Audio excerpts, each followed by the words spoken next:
Buenas tardes, mi nombre es María Delfina Vidarte. Estudié contabilidad y posteriormente realicé un posgrado en administración de empresas. En esta oportunidad presentaré el tipo de estudio investigativo denominado correlacional explicativo.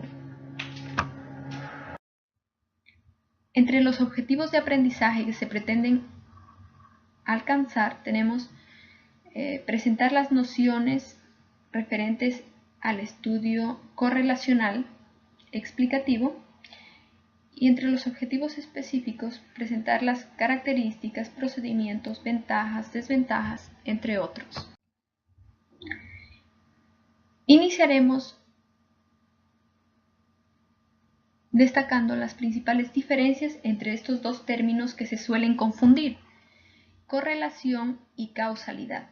Lo que estudiaremos en esta tarde es en cuanto a correlación, más no a causalidad. Correlación, según los autores, nos explican que la correlación proporciona una medida de la asociación y no necesariamente de la causalidad. Es decir, la correlación me dice en qué grado se asocian dos variables o más variables, a diferencia de la causalidad, que la causalidad intenta encontrar una relación de causa-efecto entre dos variables. Además, en la causalidad identifican variables dependientes y variables independientes. Además, se cree que una variable modifica o cambia a la otra variable. Entonces, ¿qué es un estudio correlacional? Viene a ser el descubrimiento de asociaciones entre diferentes variables. Así lo explica Cooper. Estas variables pueden ser también conceptos, categorías, donde se intenta encontrar el grado de asociación entre ellas o de relación, pero se da en un contexto particular. Dentro de las características de este estudio tenemos dos principales. Uno, la muestra de puntajes. Este estudio utiliza gráficos de dispersión para representar el puntaje por cada variable y nos permite una mejor observación y asociación al verlo representada en un gráfico. Y la segunda es asociaciones entre puntajes. Nos permite ver la dirección. Si esta asociación es si tiende hacia la misma dirección por cada variable, si una tiende a aumentar y la otra variable tiende a aumentar, entonces tiene la misma dirección y sería positiva, la correlación positiva. Y si su dirección es inversa, una tiende a aumentar y la otra a disminuir, viene a ser una correlación negativa. La forma. La correlación puede ser lineal o curvilínea, o simplemente no hay una correlación. Las variables fluctúan sin seguir un patrón. Y tercero, la asociación también se ve determinada por la fuerza, es decir, el coeficiente de correlación me permite comprender qué tan fuerte es esa correlación, y se determina desde negativo 1 hasta positivo 1, existiendo en una mayor fuerza y en otra una menor fuerza. Y en el caso de que sea 0, entonces no existe una relación lineal. Si nos preguntamos, ¿cómo identificaría un estudio correlacional explicativo? es decir, al momento de revisar, de hacer la revisión de literatura. Notaremos que es un estudio correlacional explicativo cuando los investigadores mencionan tanto en el título como en otras partes del estudio la correlación entre dos o más variables. Además, la recopilación de datos en un punto en el tiempo. Es decir, no pretenden hacer una comparación en diferentes tiempos, en un tiempo pasado o en un tiempo futuro, sino que la recolección de datos se da en un único instante. Analizan a todos los participantes como un solo grupo. Quiere decir que no separan por categorías, los que tienen puntajes más altos con los que separan de los que tienen puntajes más bajos, sino que lo analizan como un todo. Obtienen al menos 2 puntuaciones para cada individuo. Si son 2 variables, deben obtenerse 2 puntuaciones. Por ejemplo, si voy a medir la depresión y el grado, el tiempo que pasan los alumnos en el internet. Tenemos 2 variables, entonces debemos obtener un puntaje por separado para la depresión y otro el número de horas. Y después realizar el análisis de las dos.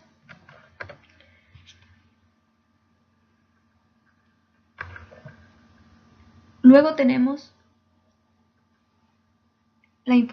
se informa sobre el uso de la prueba estadística de correlación. En el estudio se hará mención de que se llevó a cabo una prueba estadística de correlación. Y por último, toma a los participantes como son. Esto nos permite comprender que no se ejerce control físico sobre los participantes, solamente un control se tiene de las variables al hacer el cálculo estadístico.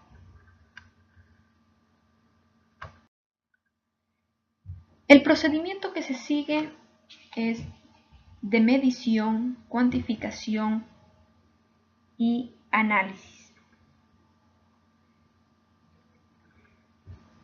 Por ejemplo, si un investigador desea analizar la asociación entre la motivación laboral y la productividad de varias empresas con muchos trabajadores, primero va a medir la motivación para cada individuo, luego la productividad por cada individuo. En esa parte tenemos la medición. Y luego acerca de esto, realizar una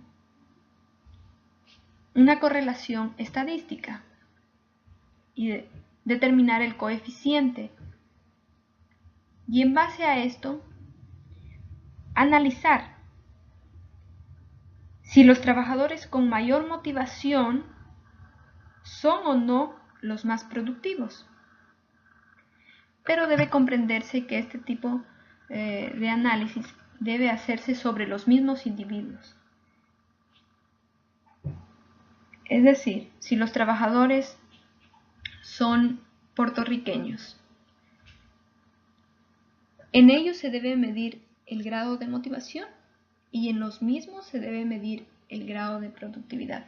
No se debe medir el grado de motivación en estudiantes peruanos y el grado de productividad en estudiantes puertorriqueños. Tiene que ser sobre los mismos individuos. Entre las principales ventajas tenemos utilidad. Este tipo de estudio me permite comprender cómo se comporta una variable o concepto. Si se correlaciona con otras variables o simplemente la variable fluctúa de manera independiente sin seguir un patrón. La otra ventaja es el valor, que este tipo de estudio me aporta cierta información. Y mientras más variables se correlacionan, me permite explicar mejor un fenómeno. Entre las desventajas tenemos el riesgo de caer en correlaciones espurias, es decir, correlaciones falsas. Por ejemplo, si se investiga a niños de entre 8 y 12 años para determinar su coeficiente intelectual y se llega a la conclusión de que el que tiene mayor estatura es más inteligente. Esa es una correlación falsa, debido a que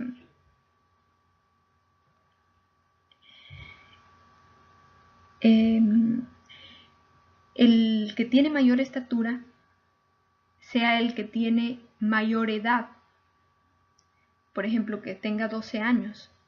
Y en este caso, este niño ha desarrollado mayores habilidades, tanto de comprensión, asociación y retención, comparado con un niño de 8 años. Y no se debe específicamente a su estatura, sino al grado de maduración y al desarrollo de habilidades. Destrezas del investigador. Primero tenemos la capacidad de analizar datos.